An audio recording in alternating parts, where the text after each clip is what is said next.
Hi guys, it's me, Alex. So today I'm gonna read The Secret Treasure, an official Minecrafters novel written by Winter Morgan. The Secret Treasure. That's book one. So I'm gonna start from chapter 1, of course.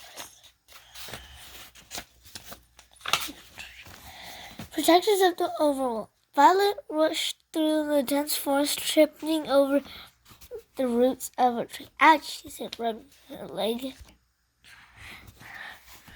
Are you okay? Noah stopped.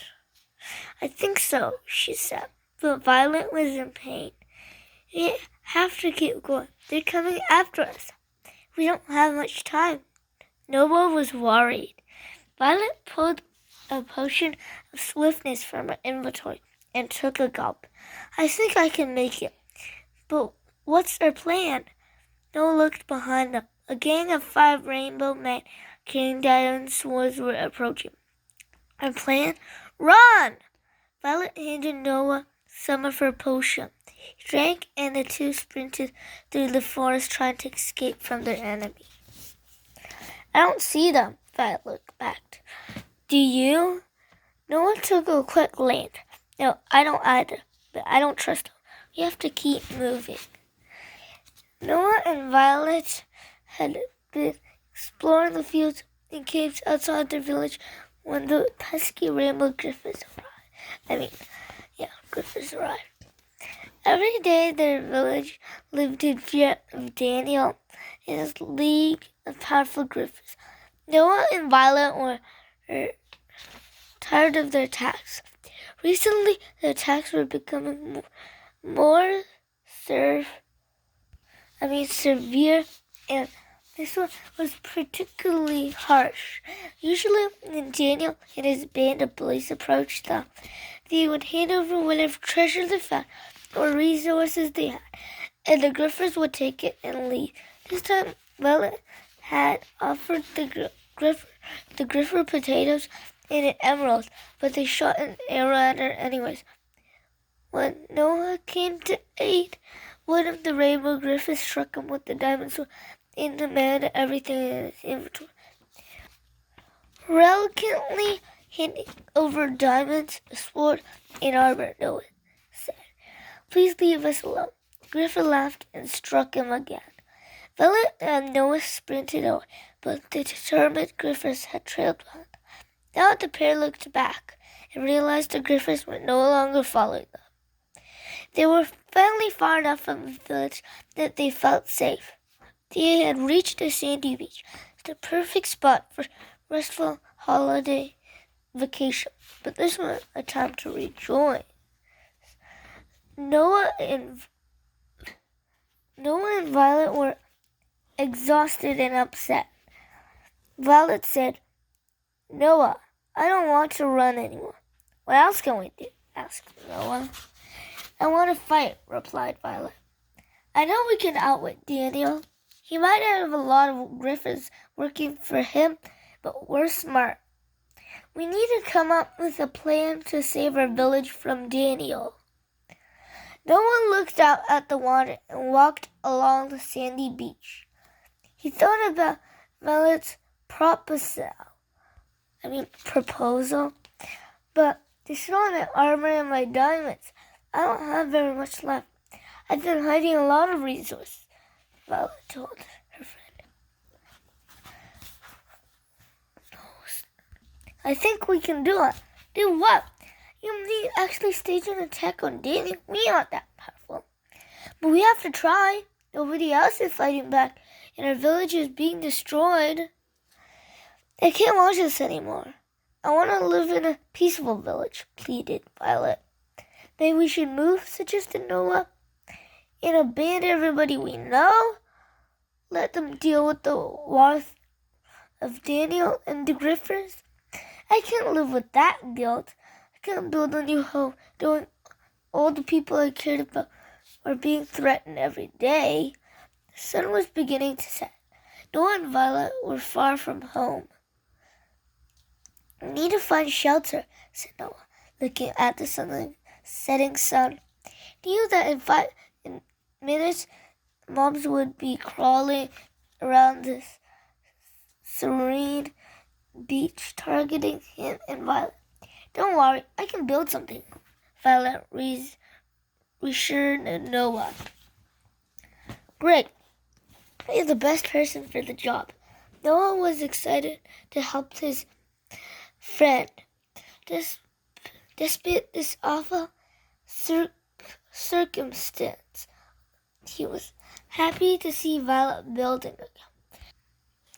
Violet was a master builder. Before the Rainbow Griffiths took over, she had been invited to partake in building competitions all around the overworld. Once the Rainbow Griffiths invaded their peaceful town, the townspeople were allowed to leave.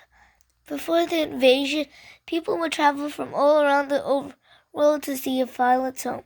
She lived in a treehouse she had designed herself. Being skillfully designed,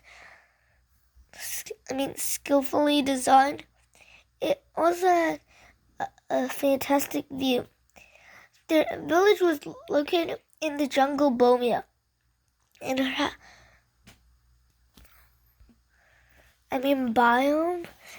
house was high atop a tree overlooking the water. She had also built a treehouse for Noah, who was her best friend. Noah. She even built a small footbridge that connected their homes. The twin treehouses attracted a lot of attention. People would ask her all about how she had built them and request tours. However, once the Griffiths settled in their village, the questions stopped coming. So did the building competition. People stayed away from their village. It wasn't a safe place. The entire overworld knew about Daniel and his Griffiths, and now that her town was filled with Violet had no time to build. Her life wasn't about intricately designed homes. It was about survival. Now Violet brushed up her rusty building skills to construct a crude cabin. It took very little time to make, offering just the bare necessities to survive the night, shelter, and a bed. By the time night had set in, they were safely tucked away underneath the red wool blankets.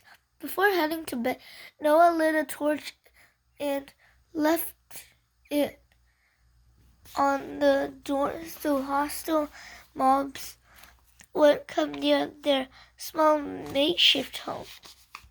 When morning finally arrived, Violet got out of bed. Noah was already up. He was preparing some breakfast. "I found these apples the other day. I can't believe I was able to hide them from Daniel." Noah offered one. "Thanks," she said, taking a bite.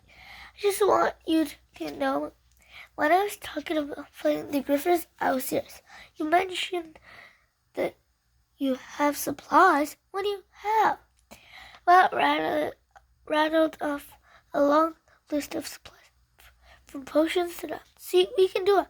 You just with a plan."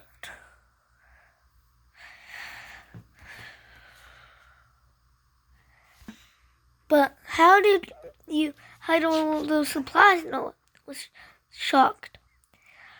With a slight smile, Violet replied, "At my waist." "How?" Noah insisted. "I hid everything in a chest in my house. That's not safe. They're always breaking into people's homes." Violet said quite confidently, "Don't worry, it's all booby-trapped." "Wow, no way!" Noah exclaimed, impressed with her clever thinking. "Once we get back home, I'll share everything with you. We can outfit ourselves with great armor and weapons and plan our attack. We'll become warriors." "I'm not sure I'm cut out to be a warrior." As Noah said these words, the 4 Rainbow Griffiths that had been following them ripped the hinge from the cabin door and showered Noah and Violet with arrows. They're only avoiding being hit. Violet was able to build a wall with a few blocks and then grabbed Noah. Quick, hide behind here. We know you're hiding. It's just a matter of time before we destroy you.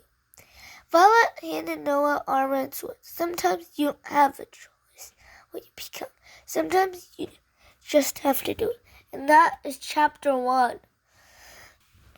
I'll continue on chapter 2 next time. So, bye guys.